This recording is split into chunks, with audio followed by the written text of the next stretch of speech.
حسبي ربي جل الله ما في قلبي غير الله۔ حضرت ابو ہریرہ واحد صحابی ہیں کہ جو بار بار کہتے ہیں قال رسول اللہ قال رسول اللہ قال رسول اللہ۔ تو اس وقت کئی لوگوں کو تشویش ہو گئی کہ یہ آخری 4 سالوں میں مسلمان ہوئے اور ہر بات میں کہتے ہیں قال رسول اللہ، 5000 سے زیادہ حدیث 4 سال میں روایت کر رہے ہیں۔ تو اس وجہ سے لوگ کہتے تھے کہ ابو ہریرہ کیا کر رہے ہیں، اب سنتے جائیں۔ لیکن صحابہ کو یہ ڈاؤٹ کبھی نہیں ہوا، کیونکہ ان کو پتہ تھا ابو ہریرہ صحابی ہے، اور صحابی کی گواہی اللہ خود دے چکا ہے کہ یہ ٹھیک لوگ ہیں، یہ سچے ہیں۔ لیکن جو بعد میں لوگ آئے نئے نئے اسلام میں، ان کو تشویش بھی ہوئی کہ ابو ہریرہ کا حافظہ اتنا بڑا ہے کہ ابو بکر جیسے لوگ اتنی روایات نہیں بیان کرتے رسول اللہ کی نسبت کر کے، یہ کیوں کرتے ہیں؟ اب انہوں نے بادشاہ وقت عبد الملک بن مروان کو یہ بات کہی کہ آپ کی ذمہ داری آپ چیک کریں کہ ابو ہریرہ کہیں اپنی طرف سے تو باتیں نہیں بناتے اور رسول اللہ کا نام لے لیتے ہیں، یہ نہ ہو کہ دین کی شکل بدل جائے۔ عبد الملک بن مروان نے کہا وہ صحابی ہیں، وہ اللہ کے بندے، میں کس طرح ان پہ شک کر سکتا ہوں؟ وہ رسول اللہ کے صحبت یافتہ ہیں، میرے ایمان کا مسئلہ بن جائے گا، میں یہ بات ان کو نہیں کہہ سکتا، نہ میرا دل اس بات کو مانتا ہے۔ وہ نبی کے صحابی ہیں، بادشاہ ڈر رہے ہیں ان کے مرتبے سے۔ لیکن کسی نے کہا آپ چیک تو کر لینا کہ واقعی ان کو حدیثیں یاد ہیں اور صحیح ہیں، اتنی روایات۔ رسول اللہ نے حضرت ابو ہریرہ کے حافظے کے لیے دعا کی تھی، یاد رکھیے گا۔ اس لیے جو بات نبی بولتے پورے یقین کے ساتھ ان کے دماغ میں محفوظ ہو جاتی۔ صحابہ سمجھتے تھے اس چیز کو، لیکن بعد میں جب یہ بات عبد الملک کے پاس آئی، اس نے کہا ٹھیک ہے میں ان کا امتحان لوں گا، لیکن انہیں پتہ نہ چلے، ان کو سمجھ ہی نہ آئے۔ اگر کوئی بات ایسی آ گئی تو پھر بات کروں گا، ورنہ میں چاہتا ہوں یہ بات پردے میں رہ جائے کہ صحابی کے دل میں میرے متعلق کوئی بات نہ آ جائے کہ وہ اللہ کی برگاہ کے حاضر باش لوگ ہیں اور مستجاب الدعوات۔ اور حدیث میں آتا ہے من عاد لی ولی فقد آذنت بالحرب، کہ جس نے میرے کسی ولی سے نفرت کی میں اللہ اس کے ساتھ اعلان جنگ کرتا ہوں۔ تو عبد الملک بن مروان ڈرتا تھا اس بات سے، اس نے پھر بلایا، آخری بات کر رہا ہوں۔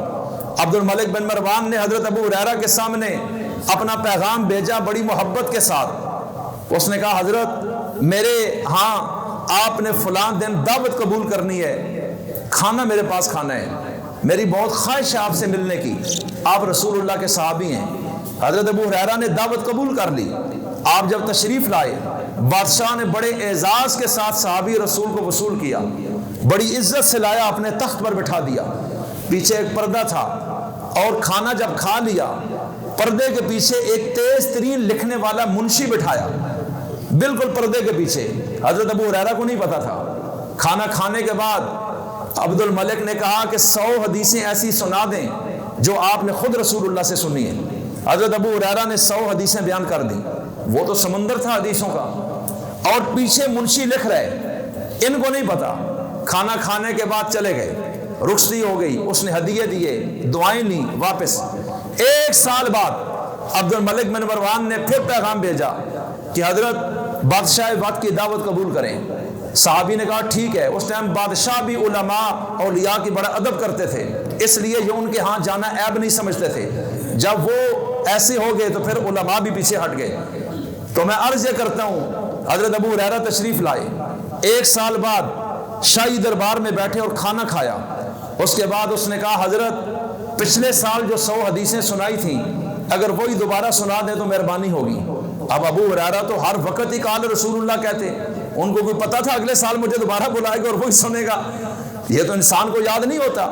اب مجھے کوئی کہے پچھلے جمعے جو بیان کیا وہی کریں تو میں تو نہیں کر سکوں گا، میں تو آج بھی جو کر رہا ہوں مجھے نہیں پتا تھا میں نے کیا کہنا ہے، یہ تو میں بیٹھا ہوں تو اللہ مجھ سے کہلوا رہا ہے، یہ تھوڑی ہی پتا ہوتا ہے۔ اور سال پرانی بات، حضرت ابو ہریرہ کو علم نہیں تھا، ورنہ وہ تو نوٹ کرتے کہ کون سی حدیث میں نے سنائی تھی اور کون سی نہیں۔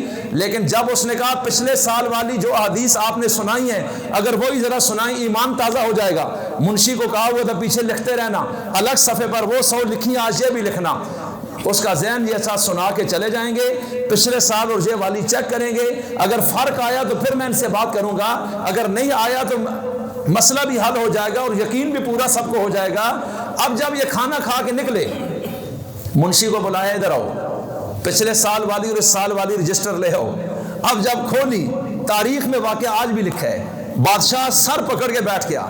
اس نے کہا یہ جو 100 حدیث پچھلے سال اس شخص نے سنائی، اس کے لفظوں میں فرق ہونا تو دور ہے، ان 100 حدیثوں کی ترتیب میں بھی فرق نہیں آیا. پچھلے سال جو حدیث 10ویں نمبر پہ تھی، اس سال بھی اسی نمبر پہ سنائی ہے. جو حدیث 80ویں نمبر پہ تھی وہ آج بھی 80 نمبر پہ ہے. اس ترتیب میں بھی فرق نہیں آیا ہے. تو یہ اللہ نے چن چن کر یہ ہستیاں رسول اللہ کے قدموں میں ڈالی. یہ دین ویسے نہیں پہنچا ہم تک.